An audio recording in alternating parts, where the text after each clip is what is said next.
எங்கள் வீட்டில் விநாயகர் சதுர்த்தி எப்படி செலிப்ரேட் பண்ணுவோன்னா, எங்கள் வீட்டில் ஒரு வெள்ளி விநாயகர் இருந்துச்சு. ஒரு மஞ்சள் விநாயகரை பிடிச்சி வச்சு சாமி கும்பிட்டு முடிச்சாச்சு.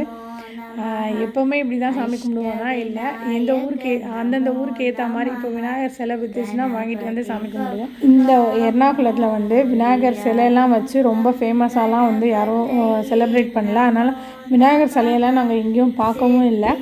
அதனால் எங்கள் வீட்டில் சிம்பிளாக மஞ்சளில் விநாயகரை பிடிச்சி வச்சு சாமி கும்பிட்டோம். நம்ம களி மண்ணை உருட்டி வச்சாலும் அதில் விநாயகர் வருவார். விநாயகராக நம்ம நினச்சி கும்பிட்டா அதுபடி தான் வந்து நம்மளோட இஷ்டம் தான். நம்ம மனசுக்கு எப்படி பிடிக்குதோ அந்த மாதிரி சாமி கும்பிடலாம். எங்களுக்கு வந்து எப்படி தோணுதோ விநாயகர் பிறந்தனால அப்படி செலிப்ரேட் பண்ணுவோம். அவருக்கு பிடிச்ச பொரி, கடலை, சுண்டல், கொழுக்கட்டை, வடை, பாயாசம், பொங்கல் அப்படின்னு செஞ்சு பழங்கள்லாம் வச்சு சாமி கும்பிட்டு முடிச்சாச்சு. எங்கள் வீட்டில் விநாயகர் சதுர்த்தி உங்களுக்கு பிடிச்சிருக்கான்னு சொல்லி கீழே கமெண்ட் பண்ணுங்கள். இந்த ஊரில் ஒரு பிள்ளையார் கோயிலில் மட்டும் ஒரு பெரிய விநாயகர் சிலை வச்சு பஜனைலாம் பாடிட்டு இருந்தாங்க. அந்த வீடியோ தான் இது.